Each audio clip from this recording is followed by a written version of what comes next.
इस सेशन में हम लोग उज्जयी, शीतरी, शीतकारी ये नई चीज़ें करेंगे और अपने अस्तित्व के बारे में कुछ सवाल पूछेंगे। आत्मखोज के राह में हम कुछ नए सवाल खड़े करेंगे और शुरुआत हम सूक्ष्म क्रिया से करेंगे। सूक्ष्म क्रिया योग का भाग नहीं है, लेकिन योग के लिए शरीर को तैयार करती है। ये अपने हर जॉइंट को फ्लेक्सिबल बना के उसको कार्यान्वित करने का काम करती है। तो हम शुरू करेंगे। इसमें कैसे है कि आप शरीर के एंड से मस्तिष्क की ओर ऐसे इसका चलन होता है। तो शुरू करेंगे अपने पैर की उंगलियां और पैर के निचले हिस्से से। तो पूरा आपने नीचे स्ट्रेच किया है, पूरा अपनी ओर कर लिया। तो ये 10 बार करना चाहिए आपने करते हुए, लेकिन यहाँ पे हम वक्त बचाने के लिए 5 ही बार करेंगे। पूरा नीचे स्ट्रेच किया, पूरा अपनी ओर खींच लिया, पैर सीधे ही रखे हैं, ये 5 बार। फिर पैर को ऐसे गोल घुमाएंगे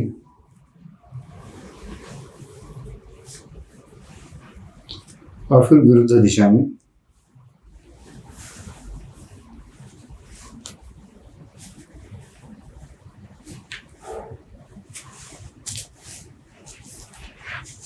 अब आगे आता है ये कमर का जॉइंट।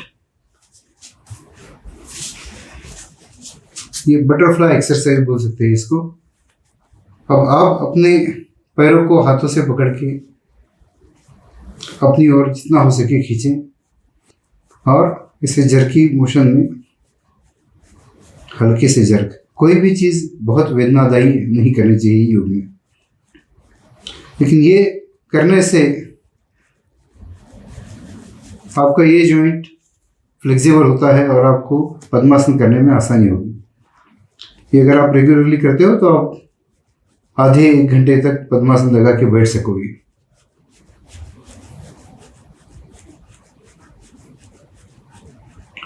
ऐसे तो मैं इसे पर्सनली 54 बार करना प्रेफर करता हूँ, लेकिन ऐसा कोई नियम नहीं है। यहाँ नाड़ी का कोई संबंध नहीं है, लेकिन एक काउंटिंग के लिए मैंने 54 बार में करता हूँ। अब जो हमने पैरों के साथ किया वही हाथों के साथ। ये उंगलियां पूरी पीछे ली है मैंने और मेरी रिस्ट को भी इस पीछे की ओर मोड़ दिया है। और अब मैंने नीचे किया और उंगलियां अंदर ली, ये पीछे आगे।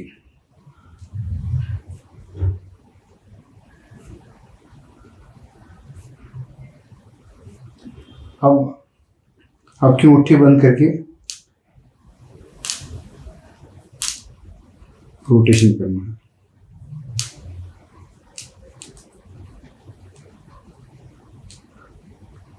हमारे जॉइंट्स को पूरी तरह से इस्तेमाल में रखना जरूरी होता है। जैसे आप कोई दरवाज़ा कई महीनों से बंद रखो तो खुलते हुए मुश्किल होती है, वो जम जाता है, उसी तरह हमारे जॉइंट्स भी जम जाते हैं।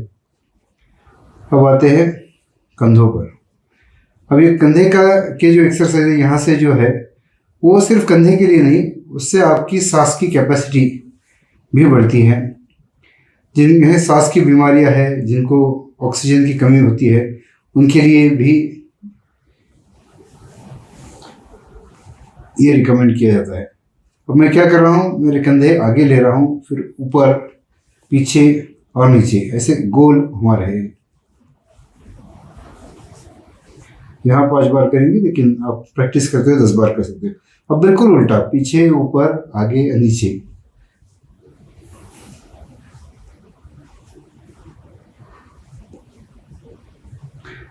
इसके आगे अब मैंने मेरे हाथों से मेरे कंधों के जॉइंट को ऐसे हल्के से पकड़ा है और अब मेरे हाथों की मोशन देखना बिल्कुल वैसे होना चाहिए जैसे मेरे हाथ कानों के बाजू से जा रहे हैं, कानों को स्पर्श करते हुए पीछे जा रहे हैं और नीचे आ रहे हैं, आगे से सामने, कानों को स्पर्श करते हुए पीछे।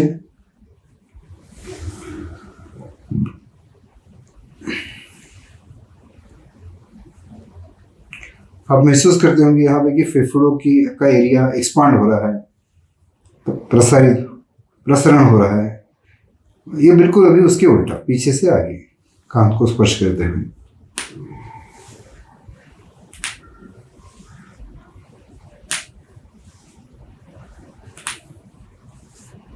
अब हम ब्रह्म मुद्रा करेंगे। ब्रह्म मुद्रा, जिन्हें गर्दन की कोई तकलीफ है, दर्द हो रहा है, तो उसको साधारण दर्द को इससे आराम मिल सकता है। लेकिन किसी विशेष बीमारी है स्पाइन की, उन्होंने अपने डॉक्टर से सलाह लिए बगैर ये एक्सरसाइज नहीं करनी चाहिए। अब मैं मेरी गर्दन को टाइट कर रहा हूँ, जैसे ये पूरे मसल्स में कॉन्ट्रैक्ट कर रहा हूँ। आप देख सकते हो जैसे हम मुट्ठी टाइट बंद करेंगे तो जैसे होगा, ऐसे मसल को मैंने पूरा टाइट किया है।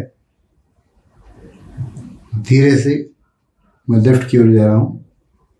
गर्दन जितनी हो सके, जितना पीछे देख सकते हो, वैसे ही टाइट करते हुए धीरे से राइट में। ये 5 बार करना चाहिए। प्रैक्टिस करते हुए भी 5 ही बार, ज़्यादा बार करने से तकलीफ हो सकती है।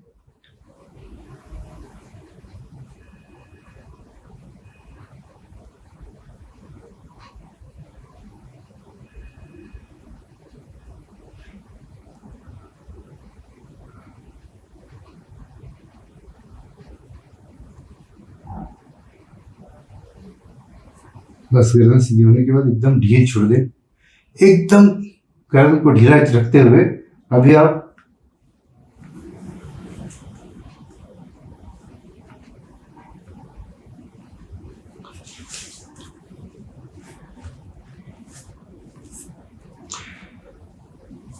हमने दूसरे सेशन में नमन मुद्रा की थी। इस बार अलग 2 नमन मुद्रा करेंगे, लेकिन ब्रह्म मुद्रा पूरी करते हुए ये गर्दन की एक्सरसाइज के बाद आपको रोल करना है। आपका सिर आपके दाएं कंधे की ओर झुकाना है और पीछे से रोल करना है। पीछे, लेफ्ट, सामने, दाएं, पीछे। और ये झटके ऐसे रोल होना चाहिए, जैसे मेरा हाथ ऐसे घूम रहा है। ये 10 बार करिए।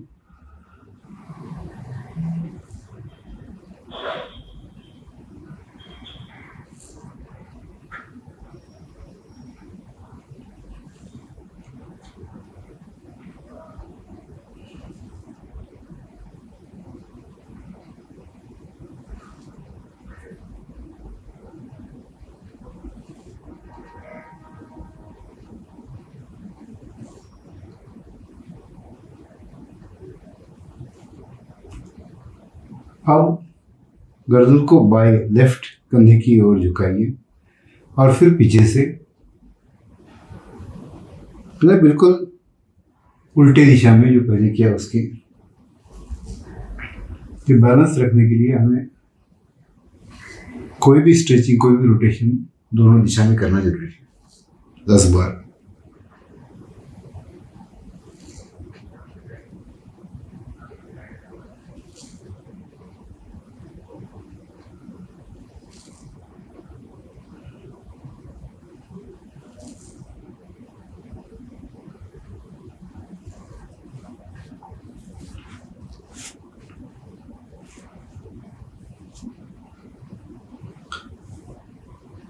दूसरे सत्र में हमने नमन मुद्रा सीधे की थी, इस बार लेफ्ट और राइट साइड में करेंगे। सांस लेते हुए धीरे से, सांस छोड़ते हुए।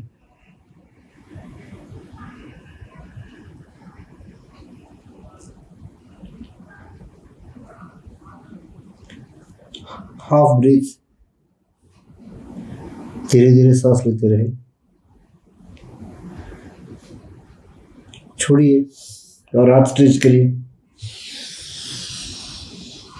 सांस लेते हुए ऊपर। मैंने एक नियम बताया था आपको कि जब भी सांस छोड़ते हुए नीचे।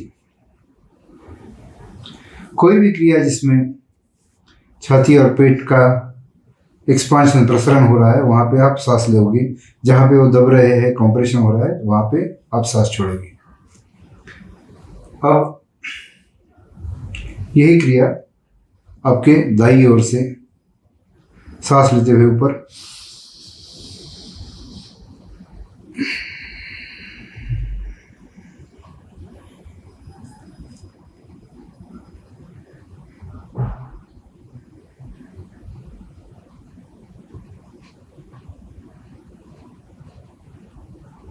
सांस छोड़िए।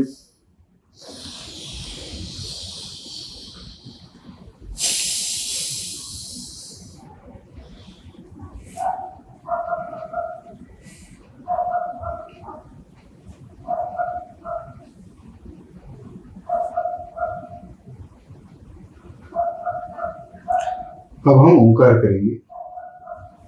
पूरी तरह सांस छोड़नी है। भरिए।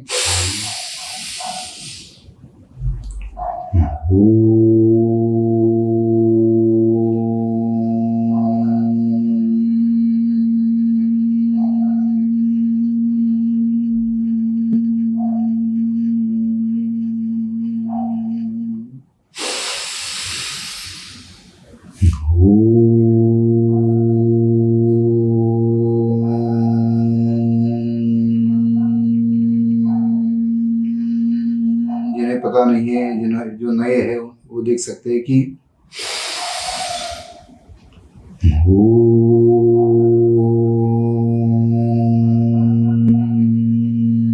मेरी हाथ की मोशन से देख सकते हैं कि मेरा वाइब्रेशन पूरा नीचे से सर मस्तिष्क से जा रहा है।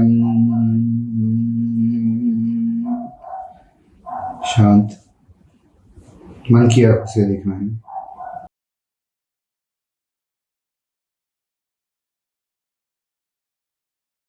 विशाल विश्व सभी जगह फैला हुआ, सभी दिशाओं में, और पूर्ण अंधकार।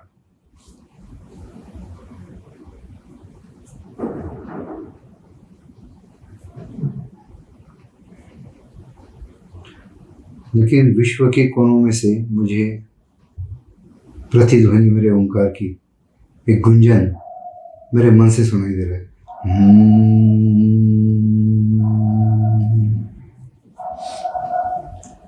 मेरे छाती के मध्य में हृदय स्थान पर एक दिया जलता है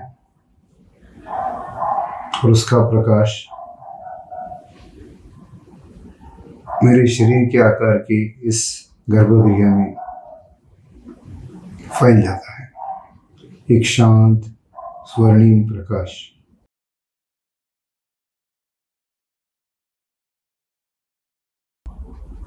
देखिए विशाल विश्व, अंधेरा, केवल एक दैदीप्यमान,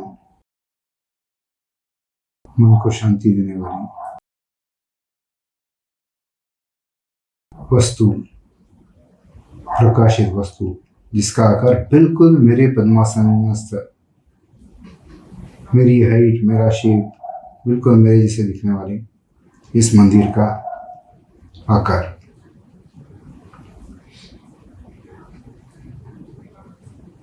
पूरा दृश्य देखिए और कोशिश करिए गुंजन सुनने की।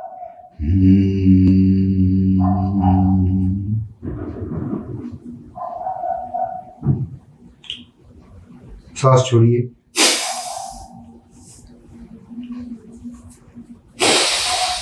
सांस छोड़िए।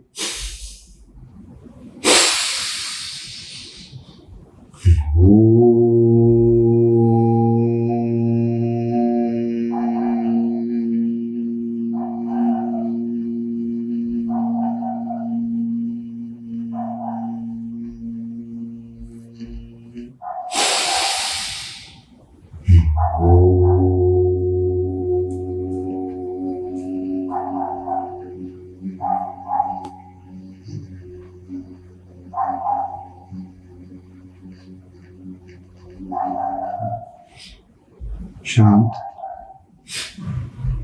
ये शुरू के ओंकार से आखिरी ओंकार तक सभी क्रियाएं आप आंख बंद करके करनी चाहिए, लेकिन यहाँ पे आप देख सकते हो क्योंकि मैं कुछ बता रहा हूँ तो आपको देखना जरूरी हो सकता है। कपालभाति करेंगे। मैंने पिछले सत्रों में आपको नहीं बताया था, लेकिन ऐसे हो नहीं सकता है कि सबका दोनों नासिकाएं एकदम खुली हो और आसानी से सांस लें। कई बार हमारी कोई नासिका चोक हो जाती है, तो कपालभाति कैसी की जाए? हम तो कहते हैं कि पहले सूर्य नाड़ी से करो, फिर चंद्र नाड़ी से करो, पहले दाहिनी से फिर बाई से करो। लेकिन अगर चोक हो तो क्या करें? तो एक सिंपल सा तरीका है। आपने आपकी उंगलियों में ऐसे नासिका का एक कोना पकड़ के उसको ऐसे ऊपर उठाना है। उसको उठाने से गैप बढ़ जाती है और आपको सांस लेने की वो नासिका खुल जाती है कुछ हद तक। तो बाई नासिका बंद करके सूर्य नाड़ी से दाई से आप 54 बार करेंगे। छोड़िए पूरा।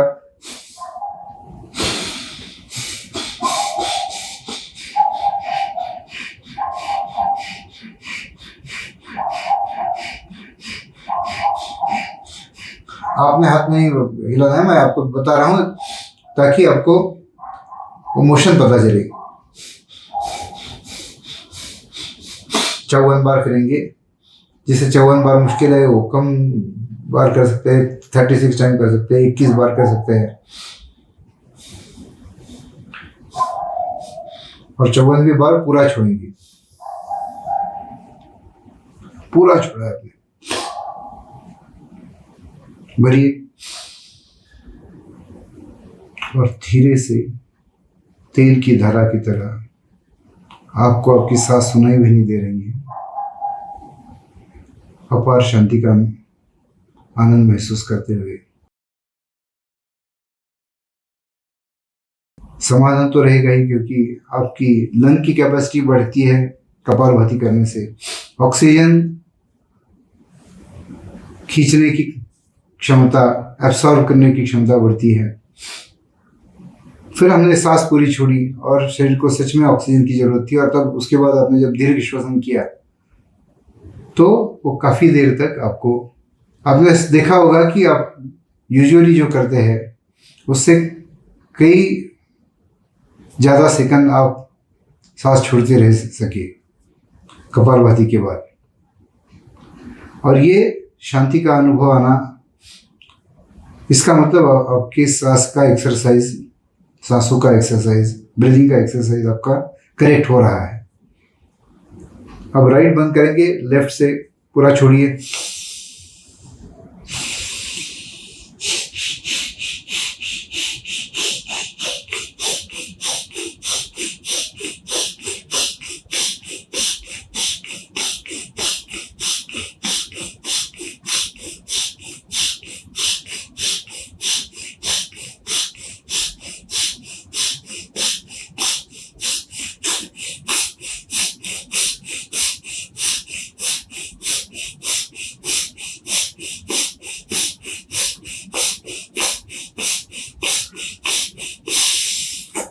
पूरा छोड़िए 54 बार। भरिए। आप पूरे बर्फ में ढके हो और जैसे आप धीरे से सांस छोड़ रहे हो, पूरा बर्फ पिघल रहा है।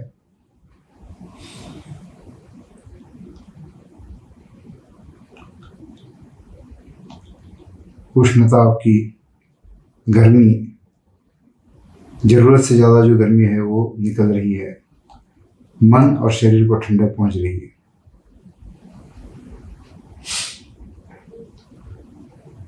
और इसमें ठंडक का हमने इसलिए लिया कि हमने चंद्र नाड़ी से किया है। चंद्र नाड़ी ये शीत गुण की है, सूर्य नाड़ी उष्णता के गुण की है।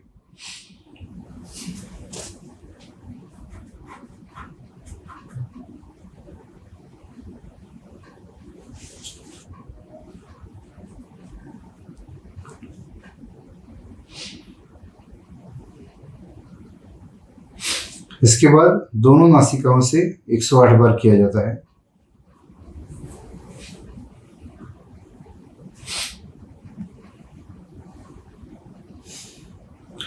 सांस छोड़िए। वेरी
पूरा छोड़िए,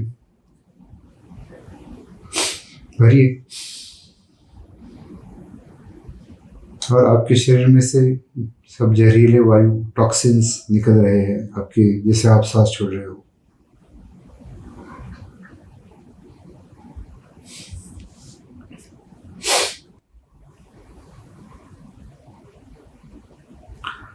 अनुलोम विलोम जो हम चंद्र नाड़ी से शुरू करते हैं, सूर्य नाड़ी से छोड़ते हैं, सूर्य नाड़ी से लेके चंद्र नाड़ी से छोड़ते हैं। मैं हाथ की एक्शन करूंगा जिससे आपको पता चलेगा कि सांस ली जा रही है या छोड़ी जा रही है और कौन सी दिशा से छोड़ी जा रही है। ये एक बार करूंगा, या आपने 3 बार करना है, आप कितनी भी बार कर सकते हो, 3, 5, 7। आपकी दाई नाक बंद करके चंद्र नाड़ी से पूरा छोड़िए पहले।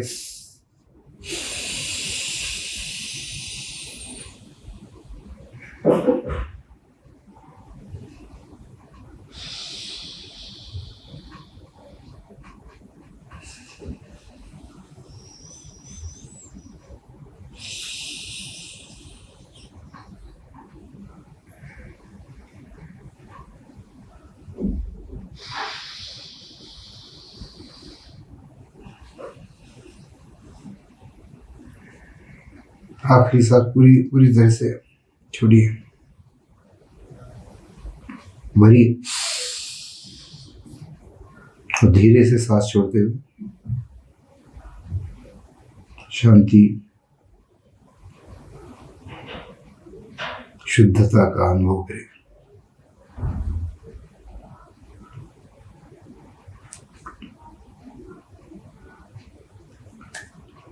अब हम उज्जयी करेंगे।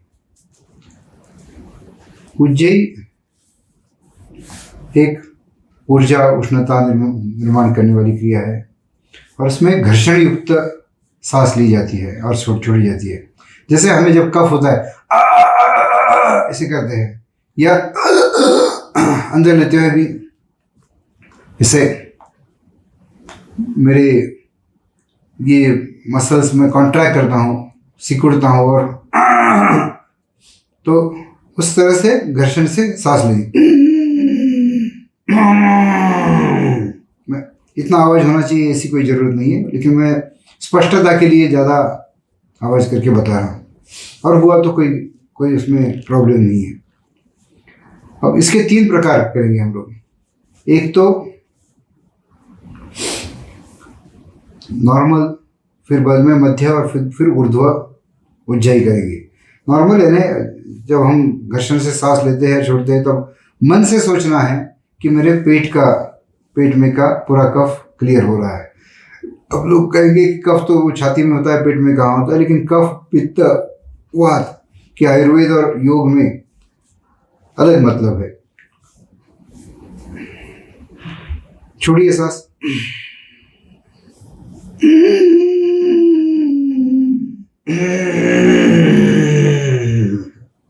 फिर पूरा घर्षण पेट में हो रहा है।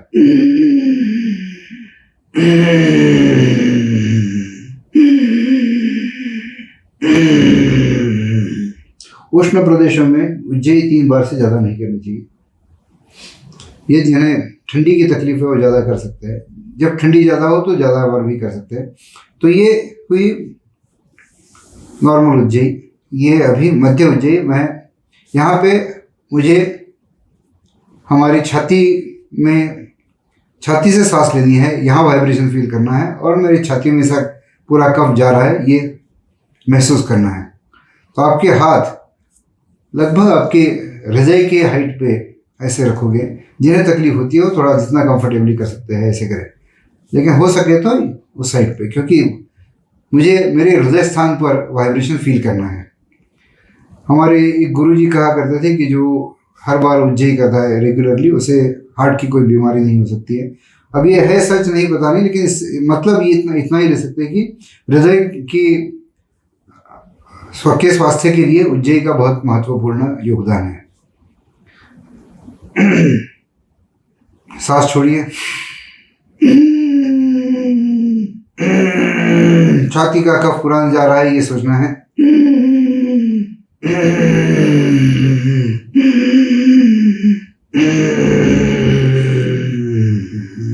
गला छोड़िए, लीजिए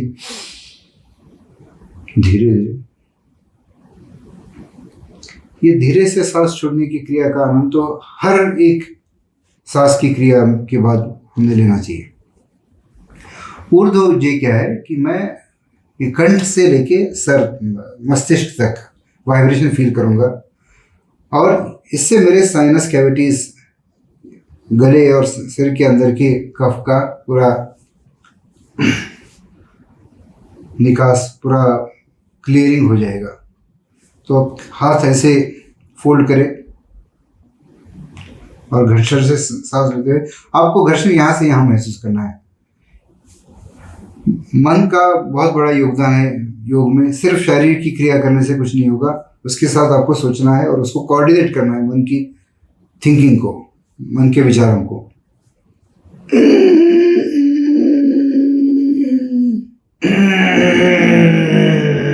हाथ नीचे रहते हुए ऊपर से नीचे वाइब्रेशन होगा।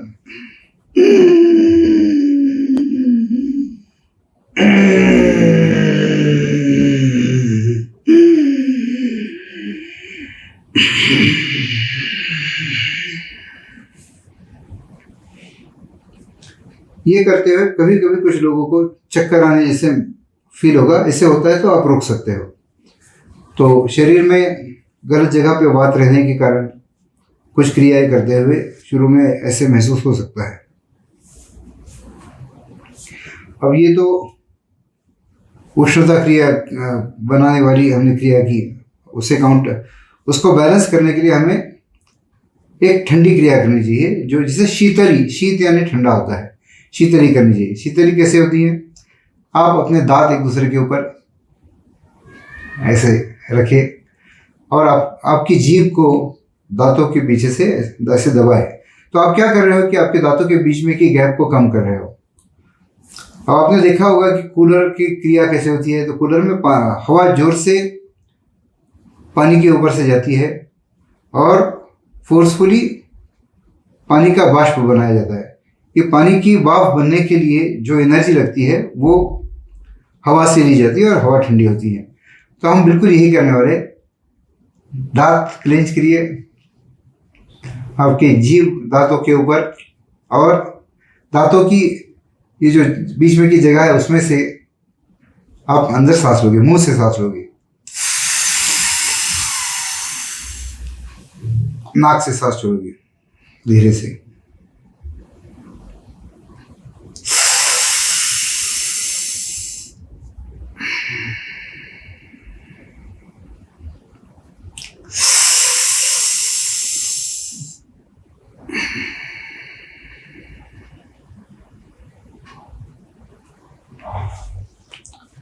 सितरी का ही एक और एक प्रकार है, शितकारी भी इसे कहते हैं।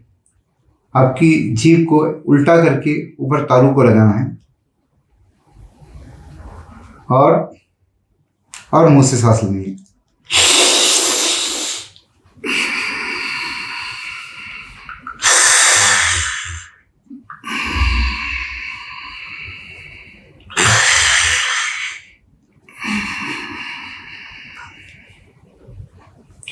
इससे आपके लिवर को भी आराम मिलता है। ये दोनों क्रिया करनी चाहिए, ऐसे नहीं दोनों में से कुछ भी कर सकते हो। शीतली की तो बहुत है, लेकिन मैंने दोनों प्रकार आपको बताया, शीतली और शीतकारी।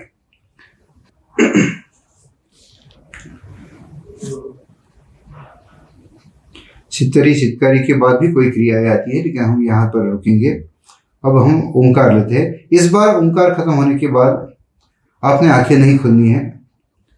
आपने शुरू में चित्र देखे होंगे, सागर किनारा देखा होगा, उसमें लहरें देखी होगी, फिर पृथ्वी देखी होगी, फिर अपनी सूर्यमाला देखी होगी, और फिर अपने विश्व की गैलेक्सीज देखी होगी। इसका ये मैंने दिखाने का कोई खास मकसद था। अभी हम ओंकार के बाद एक धारणा करेंगे, और ये धारणा अहंकार के बारे में धारणा होगी कि और आपने, मैं जैसे कहता हूँ वैसे सोचना है। छोड़िए सांस, भरिए। ओ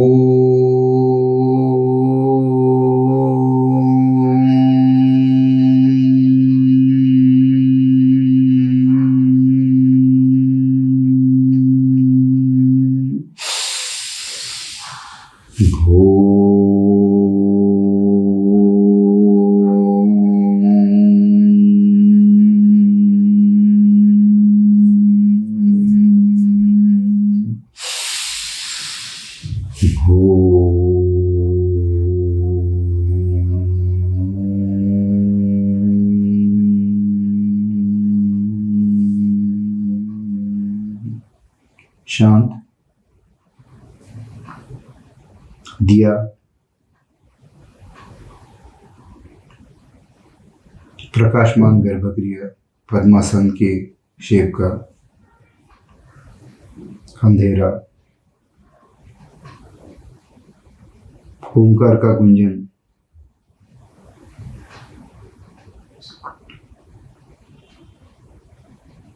दृश्य बाहर से देखिए, पूरे विश्व में अंधेरा और एक गुंजन और एक ही दैदीप्यमान मंदिर बिल्कुल 100% मेरे पद्मासनस्थ अवस्था के शेप का मंदिर। ये मंदिर बिल्कुल उस शेप का कैसे बना, आश्चर्य की बात है, लेकिन है वैसे। पूरा दृश्य देखिए, ओंकार का ध्वनि सुनने की कोशिश करिए, छोड़िए सांस।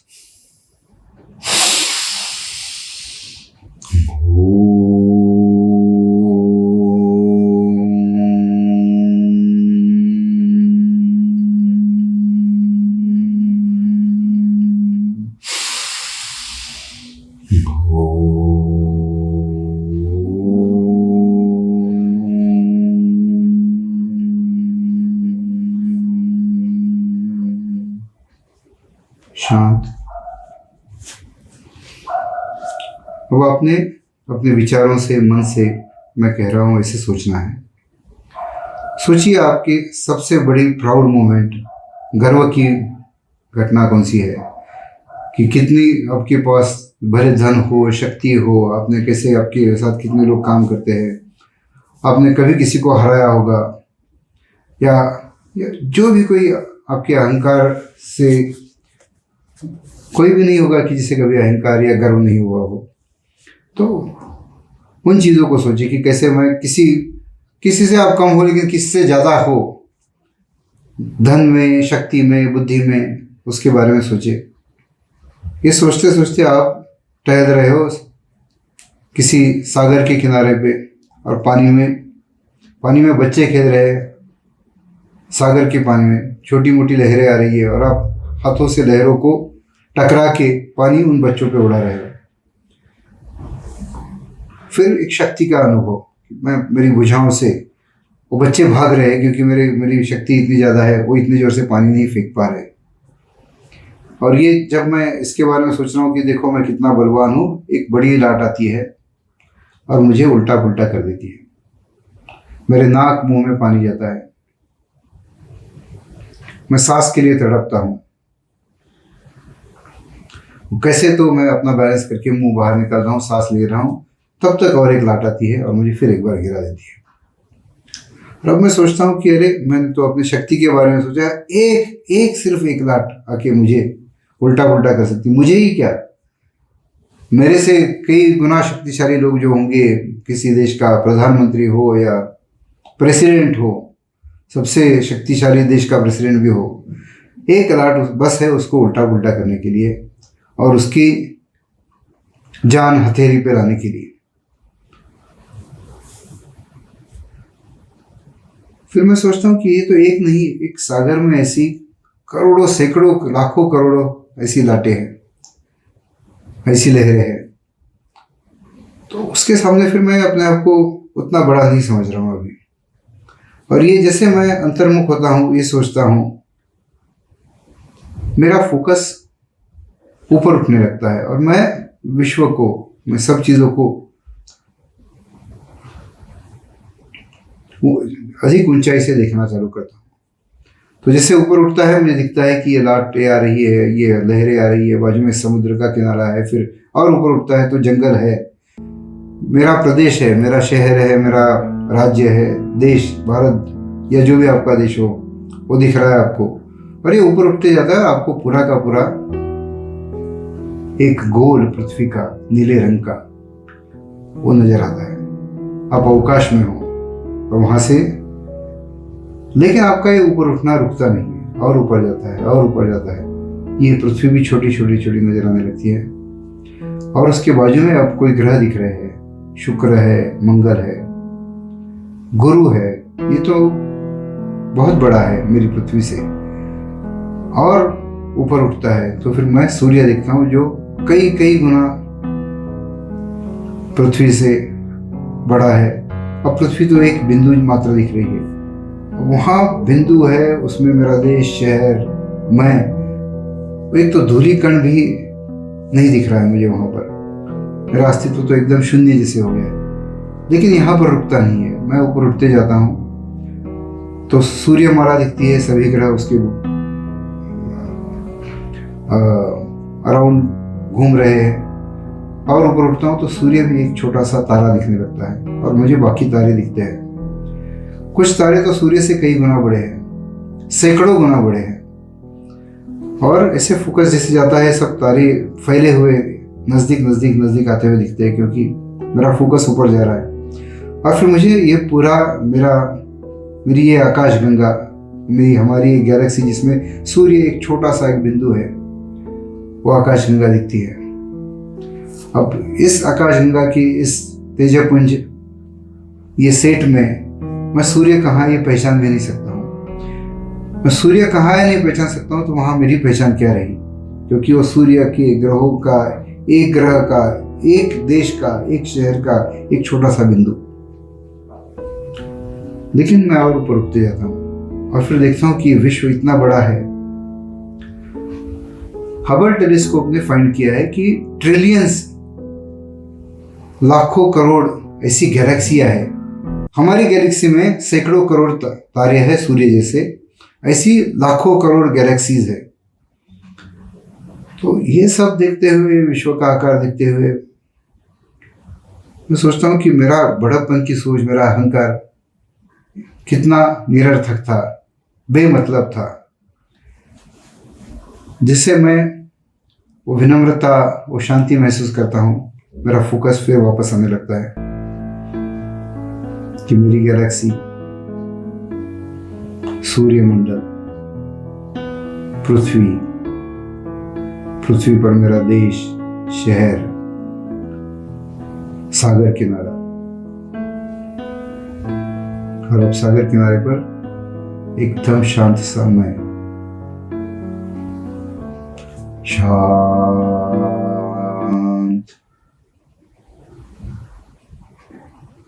रिलैक्स,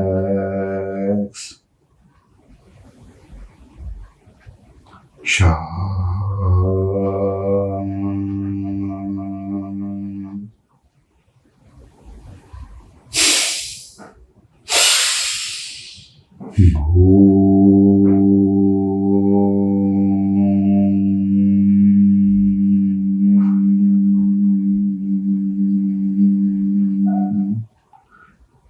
शांत रहिए।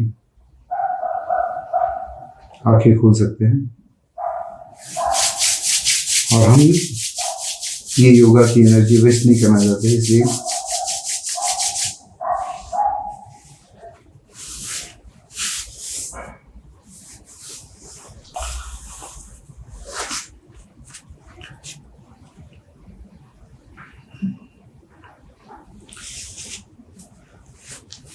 पिछले सत्र में, सेशन में हमने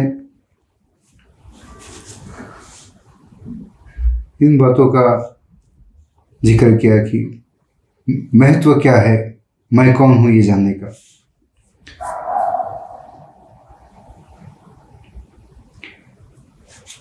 तो ठीक है, मैं कौन हूं, लेकिन और हमने ये भी जानने की कोशिश की कि मेरा अस्तित्व, मैं जब तक मैं नहीं समझ सकता हूं कि मैं कौन हूं, मैं सुखी नहीं हो सकता हूं। तो अब लेकिन मैं कोई है क्या? ये सच में कुछ है या नहीं है? क्या है मेरा अस्तित्व? इसके बारे में हम कुछ सवाल खड़े करेंगे। ये सवाल शायद आपको एकदम क्रेजी, पागल लगेंगे, लेकिन इसके साथ आप सोचना, क्योंकि इसमें से एक बहुत इंटरेस्टिंग आउटकम आने वाला है। इंटरेस्टिंग, आपको ज्ञान अंदर से पता हो जाएगा ये इसमें, इसका अगर आप चिंतन करो तो। पहला चिंतन है कि आप सपना देखते हो। कई बार देखा होगा, कई लोगों ने, लगभग सभी लोगों ने कभी ना कभी सपना देखा होगा। सपना देखते हुए आप जानते हो कि ये सपना है। आप और आपका दोस्त किसी सपने में, और दोस्त बोलता है कि अरे नहीं यार छोड़ यार उठते हैं, ये तो सपना है। ये नहीं होता है, ज़्यादा करके नहीं होता है। तो जब तक मैं नहीं उठता हूँ तब तक वो मेरे लिए सच होता है। फिर मैं उठता हूँ, जाग जाता हूँ, और फिर पता चलता है अरे वो तो सपना था, मैं जाग गया हूँ। तो क्या आप मुझे इसकी गारंटी दे सकते हो कि ये अभी जो चल रहा है ये सपना नहीं है? एक लंबा सपना चल रहा है। आप सुबह उठे, उसके बाद में अपने नहाया धोया, कपड़े पहने, आके बैठे, ये सेशन चालू हो गया, ये पूरा का पूरा सपना हो सकता है और आप उठ जाओगे। या आपके कई दिनों का जो अभी जो चल रहा है, कई सालों का जो चल रहा है, अभी आपका जो पास्ट है, वो पूरा सपना हो और आप उठ जाओ और पता चले कि अरे ये तो बहुत ही लंबा बड़ा सपना था। ये कोई भी इसकी गारंटी नहीं दे सकता है। और एक विचार मैं लेता हूँ कि आप आईने के सामने खड़े हो, अपने हाथ ऊपर किया, वो हाथ ऊपर होता है, अपने आँख एक तरफ मुड़ी तो वो भी एक तरफ आँख मुड़ते हैं। पूरा की पूरी क्रिया है जैसी की वैसी हो रही है आईने में। तो वो तो मेरा प्रतिबिंब है, आप बोलोगे।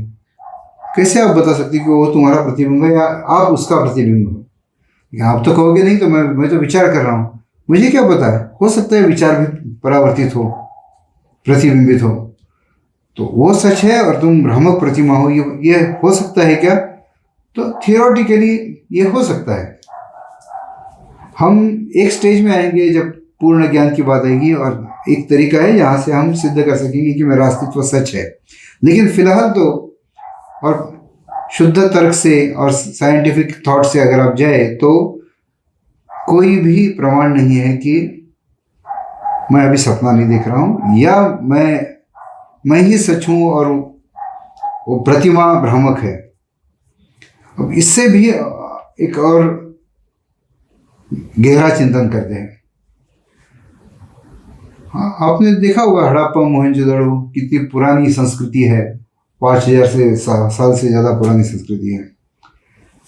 फिर नालंदा, अगर आपने देखा होगा, 1000 पुरानी संस्कृति थी, वहाँ पे यूनिवर्सिटी है। आप शिवाजी का काल देखो, कुछ 100, 200-300 साल, 400 साल ज़्यादा से ज़्यादा पुरानी ऐसी अपनी हिस्ट्री है। फिर आप और नज़दीक आ जाओ तो फिर आपके दादाजी, आपके माँ बाप, आपकी खुद की उम्र, ये ऊपर नीचे आप सोच सकते हो। अब मैं आपको एक मजे की बात बताने वाला हूँ। आप भरोसा रखें ना रखें, ये सब सच नहीं है। ये विश्व तो बस 1 घंटे पहले तैयार हुआ, इसके पहले विश्व था ही नहीं। हम सब 1 घंटे पहले बने हैं। आप कहोगे ये क्या बात कर रहे हो? ये तो आपका तीसरा सेशन, इसके पहले 2 सेशन हम 2 हफ्ते पहले कर चुके हैं। किसी ने कहा फिर कि नहीं, मेरे यहाँ पे तो फोटो है मेरे परदादा की, उसमें तो लिखा है साल 1902। तो 1902 को तो कितने साल हुए? 100 साल से ज़्यादा हो गए। मैं कह रहा हूँ कि नहीं भाई, ये कुछ बिल्कुल सच नहीं है। आप ये भी कह सकते हो कि मेरे पास ये किताब है, देखो कितनी पुरानी है, कार्बन डेटिंग करो आप तो पता चलेगा कि ये 1000 साल पुरानी किताब है। मुझे कितनी सारी चीज़ें याद है, पुरानी चीज़ें, कितने सालों की चीज़ें, मैं पहले देखे हुए सपने याद है मुझे। मैंने स्कूल में गया तभी क्या याद है, तभी क्या मेरे पास फोटो है छोटे बचपन की। क्या कह रहे हो आपकी ये 1 साल पहले पैदा हुआ? आज कोई बच्चे हैं जो अभी पैदा हुए हैं, उसी साइज का मेरा कुछ साल पहले का मेरा फोटो है। इन सब का मेरा एक सिंपल सा जवाब है कि हाँ भाई, आप जब विश्व 1 घंटा 5 मिनट पहले शुरू हुआ, 5 मिनट पहले मैंने कहा था 1 घंटे पहले शुरू हुआ, तो 1 घंटा 5 मिनट पहले जब विश्व तैयार हुआ, तब आप उस मेमोरी के साथ, उस एल्बम के साथ, उस पुराने बुक के साथ, उस परदादा के फोटो के साथ ये विश्व तैयार हुआ। ये नहीं हो सकता है कि कोई कंप्यूटर चालू हुआ और चालू होते ही उसमें पहले से ही कुछ सॉफ्टवेयर है। ऐसे ही ये मेमोरी मेरे में पहले ही डाली है। मैं कह सकता हूँ क्या कि ये विश्व पहले से था, या ये हो सकता है कि कुछ समय पहले तैयार हुआ और तब ये मेमोरी के साथ हम बन गए। अब जितना सोचो उतना अच्छा है, क्योंकि जितना सोचो उतना इसमें से जो भावार्थ निकलने वाला है वो आपको समझने में आसानी होगी। ये तो मैं मेरे प्रत्यक्ष सत्र में कैसे करता था, प्रत्यक्ष सेशन में, ध्यान के शिविर में ऐसे करता था कि ये प्रश्न शाम को ये पूछा जाता था। शाम के बाद तो ध्यान तो मौन रहता था।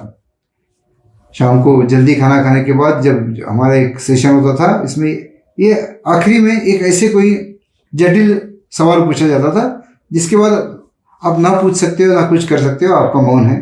दूसरे दिन सुबह तक आपको चॉइस ही नहीं कि इसके बारे में सोचो आप। तो ये अंदर आपका चिंतन, मनन, मंथन होते रहता है। और दूसरे दिन जब मैं जवाब देता हूँ तो वो एकदम अंदर मन की गहराई तक उसका अर्थ समझ में आ जाता है। यहाँ तो ये नहीं कर सकते, लेकिन आप हो सके उतना चिंतन करें कि कैसे कैसे मैं समझ सकता हूँ कि मैं सच हूँ नहीं हूँ। तो ये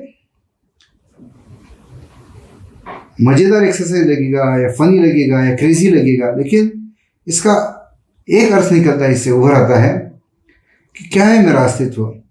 मेरा सबसे महत्वपूर्ण अस्तित्व मेरी अब की ज्ञान की अवस्था है। जब मेरी ज्ञान की अवस्था में जो सपना था तब वो मेरे लिए सच था। अब मुझे जो है ये सच है, भले मैं उठ जाऊं बाद में, लेकिन अभी ये मेरे लिए जो सच है, मेरा अस्तित्व जो है, ये मेरे अब की इस मोमेंट की मेरी ज्ञान की अवस्था, ये मेरा सबसे महत्वपूर्ण अस्तित्व है। कोई व्यक्ति कोमा में जाती है, उसे बाकी उसके लिए बाकी दुनिया अस्तित्व नहीं है, बाकी किसी विश्व का। वो जितना जानता है उसका ज्ञान वही उसका अस्तित्व है। तो इससे हमने एक चीज समझ ली कि मैं का एक गुण है, वो जो है ज्ञान, और मेरे ज्ञान की अवस्था ये मेरा सबसे महत्वपूर्ण अस्तित्व है। और भी कई गुण हैं जो हम आगे के सेशंस में कवर करने की कोशिश करेंगे। और आगे के सेशन के बाद हम अपनी व्हाट्सएप चैट ओपन कर देंगे। ओपन करने के बाद लोग उसमें सवाल पूछ सकते हैं। अगर लोग डिसिप्लिन रखते हैं और कुछ भी बेमतलब के फॉरवर्ड नहीं आते हैं, ना पॉलिटिक्स के ना किसी और चमत्कार के कि ये बाबा का फोटो 100 लोगों को भेजो तो आपको धन लाभ होगा, इस प्रकार के अगर नहीं आते हैं और लोग हमने जो सीखा है उसी सब्जेक्ट पर रहते हैं और उस पर चर्चा करते हैं, तो हम ग्रुप पूरी तरह ओपन रख सकते हैं। नहीं तो फिर एक बार एडमिन ओनली करना पड़ेगा। तो यहाँ पर हम लोग ये सेशन अभी रोक देते हैं। आखिरी ओंकार करते हैं। सांस छोड़िए।